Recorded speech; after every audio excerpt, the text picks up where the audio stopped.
Hello! I've moved in. And it was a very tiring move.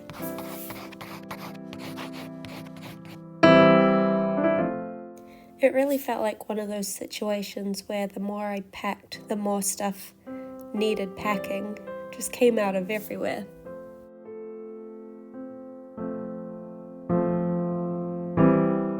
And finally we said goodbye to Wapping and we were in our new spot.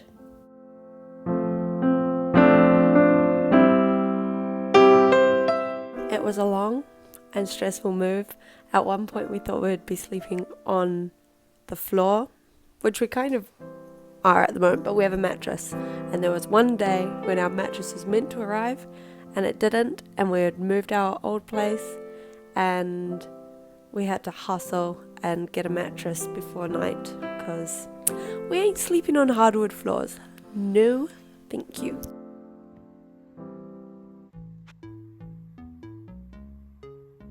So, today I thought, since I'm feeling inspired and happy and at home in my new spot, I talk about one of the projects I'm kind of working on in my spare time that I'd eventually like to get off the ground, and that is a graphic novel. I don't have a name for it yet. It's still in the scripting process. I have the outline of the story sorted, but today I thought it could be fun if we kind of workshopped some characters together, and I kind of could talk about a bit of the process, a bit of the story, different things like that without giving too much away. I just have been working on this in the last day or two and I'm still in the mood to work on it, so we're going to go with that, and that's what today's video is going to be. I think my favourite part about story concepts and coming up with ideas is the character design and thinking about how different aspects of the character's personality influence their looks, and also doing like sometimes a juxtaposition of how someone would initially think the character was based on their looks, but they're actually something different or something a bit more surprising. But this one is pretty straightforward because basically this story is a practice run at comic book creation, because I have, of course, a massive project in mind that I've been working on for years, and it's still developing and the world just keeps expanding, and it's too big to take on right now and it's too precious to do for my first ever one. So we're going to go with this story first and see how we go. We're going straight to the classic duo that I like to rock, which is Pintrest on one side and Procreate on the other side. Now, I've had this story in mind for about 6 months now, so I've slowly created a bit of a mood board of the feelings I want to have my comic book evoke. And so it's quite helpful that when it's come time to create the characters, I've got different vibes and thoughts that I can look at to influence that creation. I'm just scribbling down the pictures that I feel like give me the most inspiration and the correct feeling of what I'm going for each character. So I should probably start at the beginning. This is going to be a spirit that is kind of roaming this misty landscape that the main character will be out in, and they stumble upon each other. And so the feeling that I want to have with this one is kind of scary, but not overtly scary, just a weird feeling to it, which is why these different bodies that I'm sketching down feel kind of menacing, but not terrifying.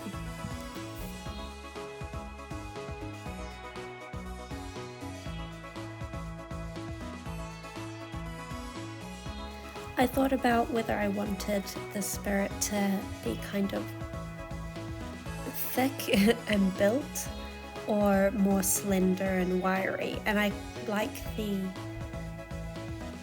uncanniness of the really skinny, bony looking spirit, kind of cat-like and really emaciated.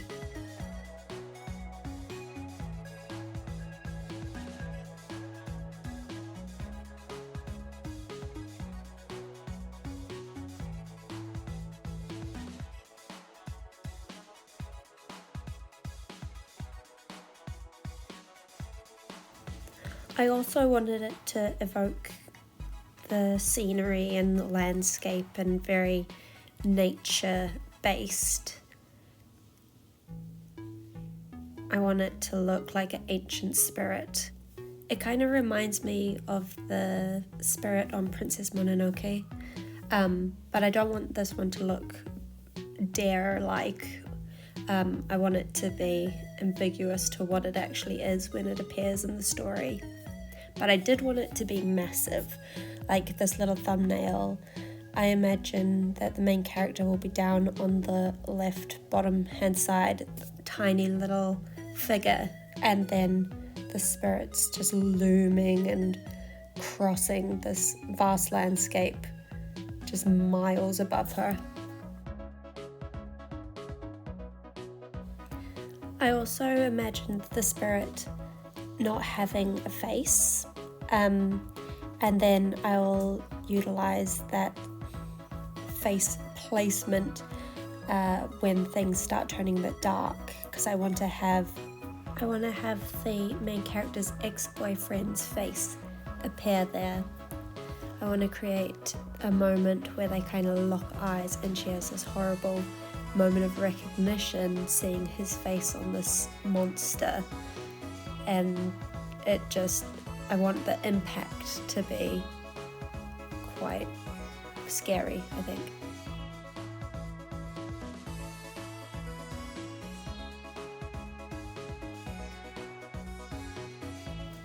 The main theme in the story is heartbreak, so I wanted to create a moment where the main character suddenly faces the fact that she's been broken up with and she's heartbroken and feels lost and alone and overwhelmed, and that's why I wanted the spirit to be so massive as well. And then then she'll see that it's her boyfriend's face, and that's where she can't bottle down the emotion anymore, and it all kicks off from there.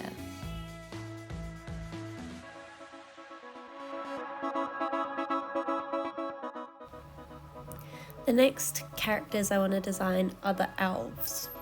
So the world isn't explicitly Iceland, but I went to Iceland in November for my birthday last year, and it was so inspiring that a lot of this story came out after that trip.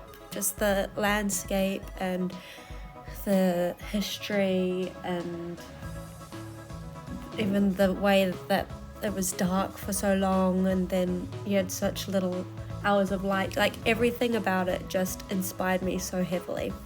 So that's why for the elves I'm kind of taking inspiration from maybe more traditional Danish garb, but I want to mix it up a little as well. But I've got to just get the main ideas down and then I can start playing with it.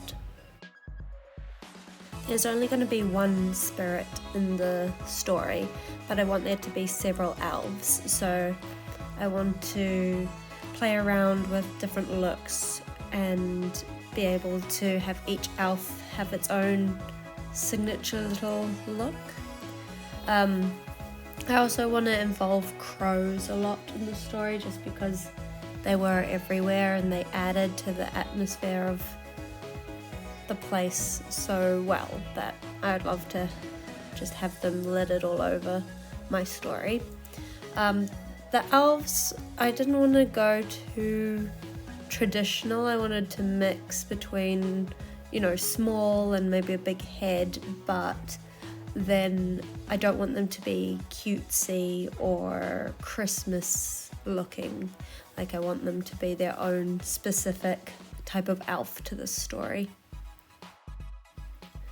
And when I was in Iceland, there were a lot of pictures and statues of trolls or giants or like hidden folk, and a lot of them had just this big mat of hair, like really long hair that kind of just drooped all over their face, and I really liked that. I thought it gave it such a creepy feeling, and like, I I don't know, there's something untrustworthy about it that I wanted to bring that into my elf creations.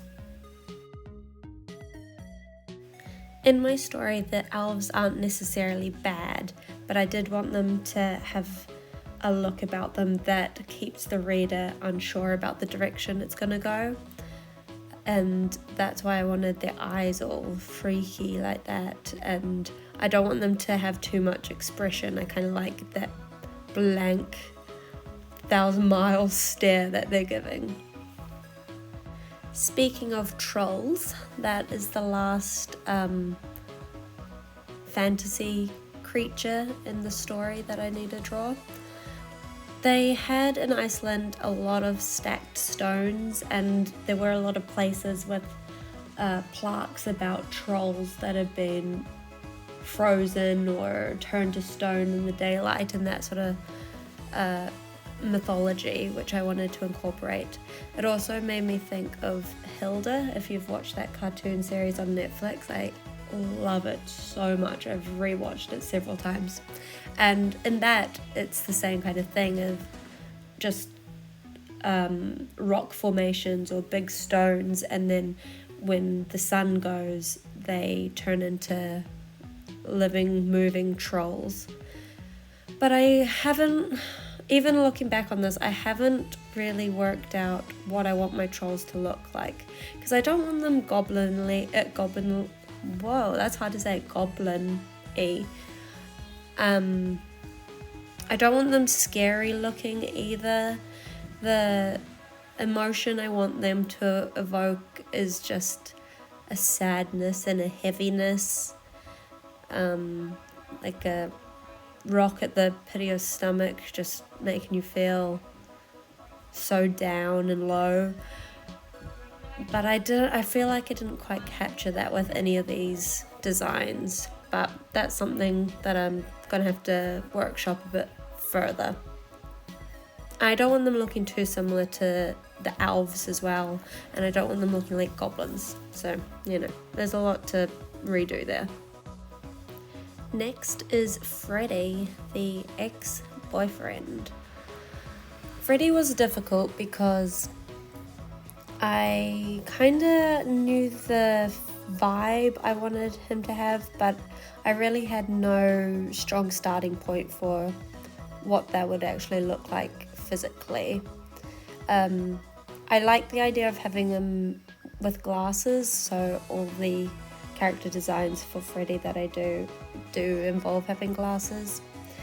It actually became quite difficult because after I drew all of them, I still didn't quite resonate with which one I thought was Freddie. But after asking some opinions and doing a poll on Instagram, I came to the conclusion that one of these is indeed Freddie. I'll tell you which one at the end.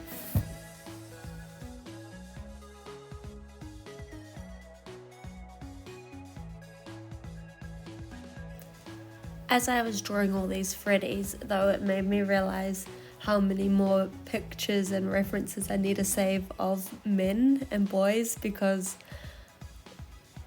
it's all girls. It's always all girls, and I have a very limited mental catalogue of men's faces, so that's something I'm gonna have to work on.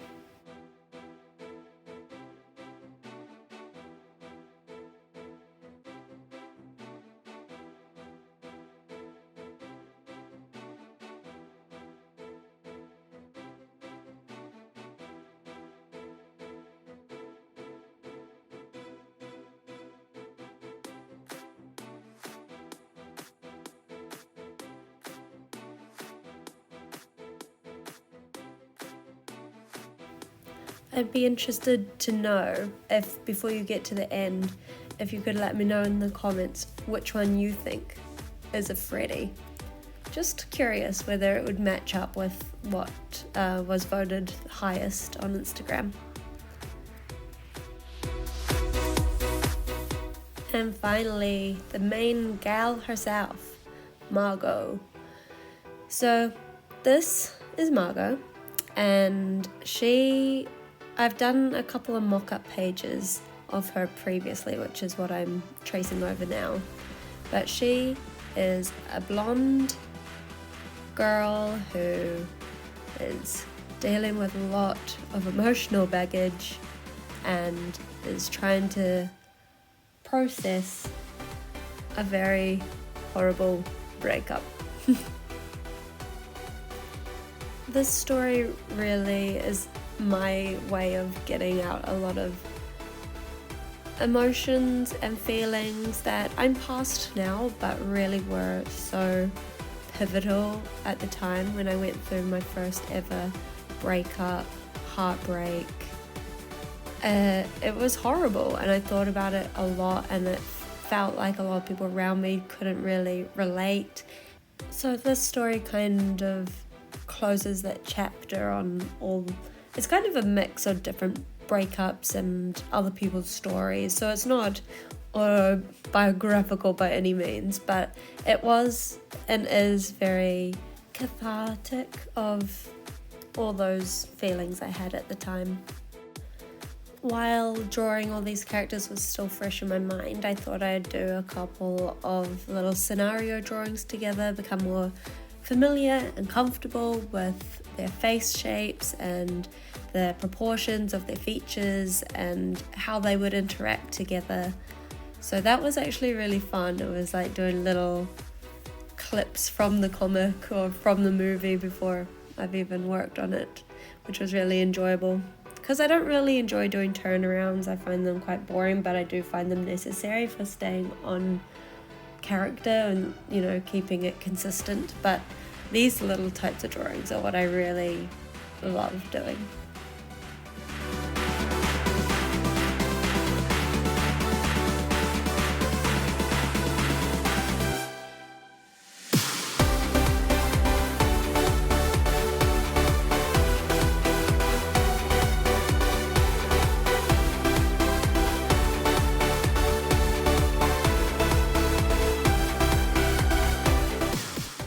I don't think I'll do too many videos documenting the process of this comic, just because obviously I want to keep the story quite secretive until it's completed and people can read it and find out what happens for themselves. I think I will do a few more at different stages in the process, however. Maybe when I'm creating some panels that won't give too much away, and then maybe in the colouring process. And then whether I decide to put it up online for free or if I go into printing, I'm not too sure where this will take me. But yeah, now and then I'll do a little update on where things are at. Feel free to join me on Instagram as well, because that's where a lot of just little sketchy stuff, especially to do with this project, is being uploaded at the moment. I've also run a few polls for when I get a little stuck. I like to hear what people think, and sometimes that can help me find a bit more direction. But yeah, join me on there if you haven't already. And thanks for watching, and I'll see you next week. Bye!